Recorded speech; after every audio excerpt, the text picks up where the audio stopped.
நான் எனக்கு ஸ்லீவ் போடுறேன்னு வச்சுக்கலாம். என்னோட ஸ்லீவ் என்னோட ஆர்ம் ரவுண்டு வந்து மைட் பி ஒரு 20 வச்சுக்கலாமே.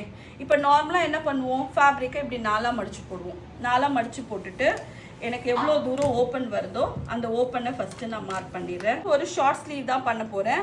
6 இன்ச் ஸ்லீவு ப்ளஸ் அரை இன்ச் வந்து ஸ்லீவை வந்து பாடியில் ஜாயின் பண்ணுறதுக்காக 6.5.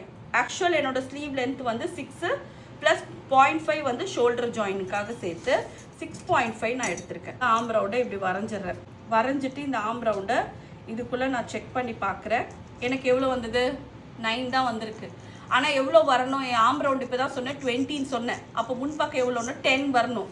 இப்படி இருக்கும்போது நார்மலாக என்ன பண்ணுவாங்கன்னா 4 துணி அட்டாச் பண்ணாதான் நமக்கு வந்து இந்த ஆம் ரவுண்ட் இதுக்குள்ளே ஃபர்தராக பண்ண முடியும். பார்க்கும்போது 9 தான் வந்திருக்கு. ப்ளஸ் தாண்டி 1.5 சீம் அலவன்ஸ் டோட்டலாக எவ்வளோ கம்மியாகுது? 2.5 இன்ச் கம்மியாகுது. கரெக்டுங்களா? அப்போ என்ன பண்ணுங்க, இந்த ஸ்லீவை கீழே இருந்து 2.5னா 2.5 எடுக்கக்கூடாது, 3 இன்ச் இங்கேருந்து. இப்போ இந்த ஃபேப்ரிக்கை இப்படி 3 இன்ச்சுக்கு இப்படி அலைப்பேன். இப்படி நான் என்னோடய ஸ்லீவ் வரைவேணும் அந்த மாதிரி என் ஸ்லீவை வரைஞ்சிட்டு இதை நான் மெஷர் பண்ணி பார்க்குறேன். எனக்கு 10 வந்துருச்சு. ப்ளஸ் 1.5 இன்ச்சு தையலுக்கும் கிடச்சிருச்சு. அண்டு ஸ்லீவ் ஓப்பனோட இதை கனெக்ட் பண்ணிவிட்டேன். ஸ்லீவ் ஓப்பனுக்கும் வந்துருச்சு. ஓகே, இப்போது எத்தனை துணிக்கு ஒட்டு வந்தது? 2 துணிக்கு தான் ஒட்டு. இந்த ஃபேப்ரிக் பாருங்கள் ஃபுல்லாக இருக்குது. உள்கூலி கொடுத்து இதை ஃப்ரண்ட்டுக்காக மாற்றணும். ஓகே, ஸோ இப்போ வந்து பார்த்தோன்னா எனக்கு 2 ஸ்லீவ் இங்கே ரெடி ஆகிடுச்சு.